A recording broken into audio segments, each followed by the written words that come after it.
जय Hind defence lovers. आज की टॉप हेडलाइंस कुछ इस प्रकार है। आर्मी का चीता हेलीकॉप्टर हुआ क्रैश। 500 किलोमीटर की रेंज वाली ब्रह्मोस मिसाइल को इंटीग्रेट किया जाएगा सुखोई फाइटर्स में। भारत का पहला ह्यूमन कैरिंग ड्रोन वरुण होगा जल्द ही इंडियन नेवी की सर्विस में इंडक्ट। पाकिस्तान ने बताया उनके कर्जे का सही कारण, और यूक्रेन प्रेसिडेंट का कहना है कि रशिया के साथ वे नहीं करेंगे निगोसिएशन।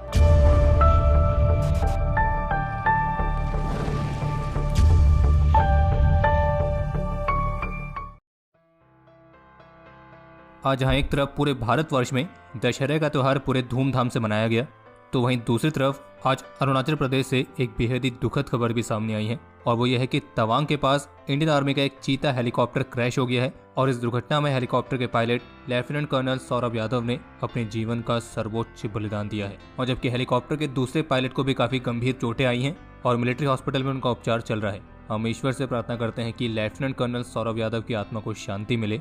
ये देश इनके सर्वोच्च बलिदान के लिए सदा इनका ऋणी रहेगा। और जो हमारे दूसरे पायलट घायल हैं, तो हम उनके जल्द से जल्द स्वस्थ होने के लिए प्रार्थना करते हैं। बाकी अभी जिस समय हमें वीडियो रिकॉर्ड कर रहे हैं, तो फिलहाल अभी इस दुर्घटना के क्या कारण थे, तो इसके बारे में कोई भी जानकारी सामने नहीं आई है। बाकी क्रैश के कारणों को जानने के लिए कोर्ट ऑफ इंक्वायरी के आदेश दे दिए गए हैं। इसके अलावा एक अपडेट ये भी है कि कल 4 अक्टूबर को जम्मू कश्मीर प्रिजन्स के डीजी श्री हेमंत लोहिया का मृत शरीर काफी संदिग्ध परिस्थितियों में उनके जम्मू हाउस से मिला था, और जो कि एक मर्डर ही था। और फिलहाल अभी जिस समय हमें वीडियो रिकॉर्ड कर रहे हैं, तब तक आई रिपोर्ट्स के मुताबिक पुलिस ऑफिशियल्स का कहना है कि फिलहाल इस मर्डर केस में उन्हें कोई टेरर एंगल नहीं मिला है, और इस मामले पर यासिर लोहार नाम के व्यक्ति को गिरफ्तार भी किया गया है, जो कि श्री हेमंत लोहिया के लिए घरेलू कामगार था। बाकी इंटेरोगेशन अभी जारी है, और इसलिए अभी इस पूरे मामले पर अन्य डिटेल्स आनी बाकी है। हम ईश्वर से प्रार्थना करते हैं कि श्री हेमंत कुमार लोहिया की आत्मा को शांति मिले। लेटेस्ट मीडिया रिपोर्ट्स के मुताबिक Indian air force BrahMos supersonic cruise missile के इंटीग्रेशन के साथ सुखोई Su-30 MKI फाइटर्स की संख्या को बढ़ाने के लिए तैयार है। और अभी फिलहाल वर्तमान समय में इंडियन एयरफोर्स के 40 सुखोई फाइटर्स में ब्रह्मोस मिसाइल इंटीग्रेट की गई है।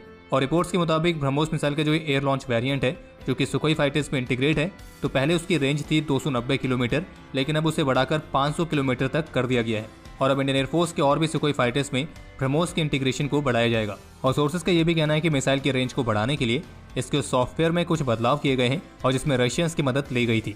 बाकी ब्रह्मोस का जो लैंड बेस्ड वर्जन है, तो उसकी जो भी 400 किलोमीटर की रेंज है, तो उसे भी 800 से 1500 किलोमीटर तक बढ़ाने पर काम किया जा रहा है। और बाकी जैसे कि अभी हाल ही में एनुअल प्रेस कॉन्फ्रेंस के दौरान इंडियन एयरफोर्स चीफ की तरफ से ये भी कंफर्म किया गया था कि सुखोई फाइटर्स के अपग्रेड को लेकर जो एयर स्टाफ क्वालिटेटिव रिक्वायरमेंट्स हैं, तो वो भी फाइनलाइज हो चुकी हैं।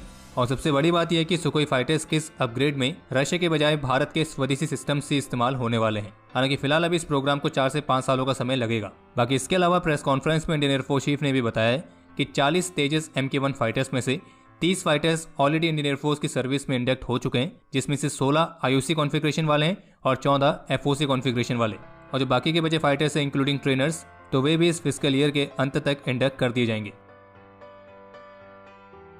भारत में पहली बार स्वदेशी तौर पर बनाया गया एक पैसेंजर ड्रोन जिसका नाम है वरुण, तो इसे अब जल्द ही इंडियन नेवी की सर्विस में इंट्रोड्यूस किया जाएगा।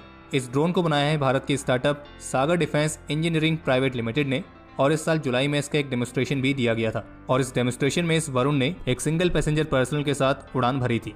और इस मामले पर ANI की तरफ से दी गई जानकारी के मुताबिक भारत का ये पहला ह्यूमन कैरिंग ड्रोन, यानी जिसका इस्तेमाल इंसानों को ट्रांसपोर्ट करने के लिए होगा, तो ये इंडियन नेवी की सर्विस में बेहद ही जल्द इंडक्ट किया जाने वाला है। और जो ड्रोन है करीब 100 किलोग्राम तक के कार्गो को कैरी करने में सक्षम है। बाकी इसका फ्लाइट टाइम है करीब 30 मिनट और रेंज है 25 से 30 किलोमीटर। और अगर उड़ान के बीच में कोई खराबी आती है, तो इमरजेंसी के लिए इसमें बैलिस्टिक पैराशूट भी दिया गया है। बाकी आगे बढ़ने से पहले आप सभी के लिए एक सूचना, आज रात 12 बजे से 8 अक्टूबर तक अगर आप हमारी कोई भी मर्चेंडाइज बाई करते हैं, तो उसमें आपको 100 रुपीज़ का डिस्काउंट मिलेगा। और इसी बीच अगर आप 2500 तक की शॉपिंग करते हैं, तो फिर उसके साथ आपको फिलिप्स के earphone as a gift free दिए जाएंगे। बस ध्यान रहे, जो ऑफर है ये मग्स और बैग्स को छोड़कर सारे प्रोडक्ट्स पर है। और इस ऑफर को हासिल करने के लिए किसी भी कूपन कोड की जरूरत नहीं है।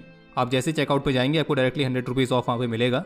बस ध्यान रहे, जो ये दिवाली सेल है ये केवल 8 अक्टूबर तक ही वैलिड रहेगी। तो अगर आप हमारे मर्चेंडाइज को बाय करना चाहते हैं, तो वीडियो के डिस्क्रिप्शन में हमने उनका लिंक दे रखा है, उस पर क्लिक करके आप इन्हें चेकआउट कर सकते हैं।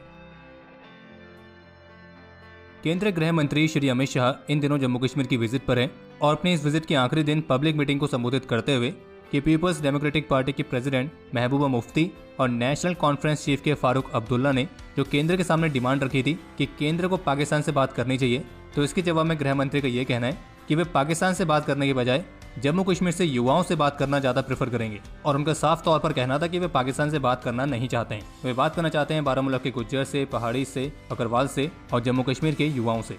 बाकी एक नई स्टेटमेंट पाकिस्तान के विदेश मंत्री की तरफ से भी देखने को मिली है, जिसमें उनका ये कहना है कि भारत एक ही समय में रिच और इविल दोनों ही है। यानी कि वो ये मानते हैं कि भारत अमीर भी है और बुरा भी है। पर खैर इस पर और क्या ही कहें, आपको कुछ कहना है तो आप कमेंट सेक्शन में शेयर कर सकते हैं। हम तो बस यही कहेंगे कि अगर भारत बुरा ही होता तो हमें नहीं लगता कि पाकिस्तान का अस्तित्व अभी तक बना होता।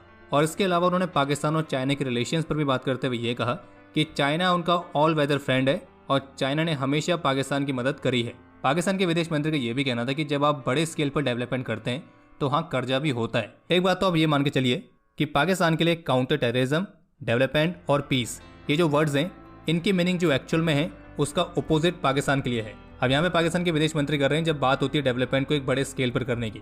अब हम ये सोच रहे हैं कि यहाँ पे कौन से डेवलपमेंट की बात की गई है जिसकी वजह से पाकिस्तान पे कर्जा हो गया। हाँ, अगर यहाँ पे बात हो रही है सीमा के पार मौजूद लॉन्च पैड्स में डेवलपमेंट, लॉन्च पैड्स में जो सुअर भरे गए उनके डेवलपमेंट, उनके खाने पीने, उनके रहने, उनको सपोर्ट कर रहे हैं, इस चीज़ में डेवलपमेंट, तो अगर ये वाले डेवलपमेंट की बात कर रहे हैं तब तो मानते हैं कि यहाँ पे तो पाकिस्तान ने पूरे स्केल में डेवलपमेंट किया है।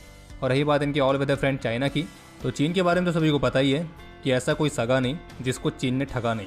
और बाकी अभी के समय चीन का पाकिस्तान पर $30 बिलियन तक का कर्जा है, जो कि हमें नहीं लगता कि पाकिस्तान कभी चुका पाएगा। और कुछ ऐसी भी रिपोर्ट्स देखने को मिली है कि जर्मनी की तरफ से सपोर्ट बंद होने के बाद अब चाइना पाकिस्तान को उनके खुद के बनाए हुए सबमरीन इंजन्स को सप्लाई करेगा। और चाइना वो इंजन सप्लाई कर रहा है जो वो खुद इस्तेमाल नहीं करता है, क्योंकि चाइना को पता है कि उनके इंजन्स इतने कमाल के हैं कि वो उनकी सबमरीन को एक अंडर वाटर ऑर्केस्ट्रा में कन्वर्ट कर देते हैं। खैर, हमने इस पर भी वीडियो बनाई है और चाइनीज सबमरीन्स की रियलिटी को आप उससे जान सकते हैं। अभी हाल ही में प्रधानमंत्री श्री नरेंद्र मोदी ने यूक्रेन के प्रेसिडेंट के साथ एक टेलीफोनिक कन्वर्सेशन करी थी और इस दौरान यूक्रेन के प्रेसिडेंट की तरफ से पीएम मोदी को बताया गया है कि वे रशियन प्रेसिडेंट के साथ निगोशिएशंस को कंडक्ट नहीं करेंगे। और जबकि इस दौरान भारतीय प्रधानमंत्री की तरफ से एक बार फिर से इस बात पर जोर दिया गया था कि किसी भी कॉन्फ्लिक्ट का सॉल्यूशन मिलिट्री नहीं हो सकती है। और साथ में उन्होंने ये भी कहा कि भारत किसी भी तरह के शांति प्रयास के लिए अपना योगदान देने के लिए हमेशा तैयार है। हालांकि यूक्रेन के प्रेसिडेंट का कहना है कि वे भी डायलॉग के माध्यम से पीसफुल सेटलमेंट के लिए कमिटेड हैं, लेकिन अभी की जिस हिसाब से कंडीशंस हैं तो उस समय तो यूक्रेन रशिया के साथ किसी भी तरह का नेगोशिएशन के लिए तैयार नहीं है। और जबकि इसी बीच कुछ ऐसी भी रिपोर्ट्स हैं कि अमेरिका यूक्रेन के लिए 4 और एडवांस रॉकेट सिस्टम्स को डिलीवर करने वाला है, जो कि यूएस की $624 मिलियन वाली सहायता पैकेज का हिस्सा है। और इस दौरान 4 और high mobility artillery rocket systems deliver किए जाएंगे। इन सबके अलावा एक अपडेट ये भी है कि भारतीय रक्षा मंत्री श्री राजनाथ सिंह की तरफ से फैजाबाद कैंट का नाम बदलकर अयोध्या कैंटोनमेंट रखने के लिए अप्रूवल दे दिया गया है और यह अप्रूवल दशहरा सेलिब्रेशन से पहले आया है।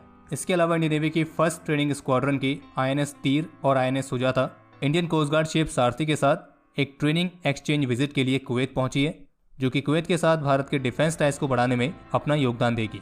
इसके अलावा एक अपडेट ये भी है कि इंडियन आर्मी करीब 140 light weight radio relay equipment को लेने वाली है, जो कि खास तौर पर हाई एल्टीट्यूड एरियाज, माउंटेन्स और हिली एरियाज में डिप्लॉय किए जाएंगे। बाकी अब समय है आज के इतिहास का। आज के दिन 1998 में ऑपरेशन मेघदूत के दौरान कैप्टन शशिकांत शर्मा ने अपने जीवन का सर्वोच्च बलिदान दिया था और मरणोपरांत इन्हें सेना मेडल से सम्मानित किया गया। बाकी आपके लिए आज का सवाल, इस साल का एयरफोर्स डे सेलिब्रेशन कहां पर हो रहा है? और अब समय है आज के टॉप 3 कमेंट्स का, जो ये रहे आपकी स्क्रीन पर।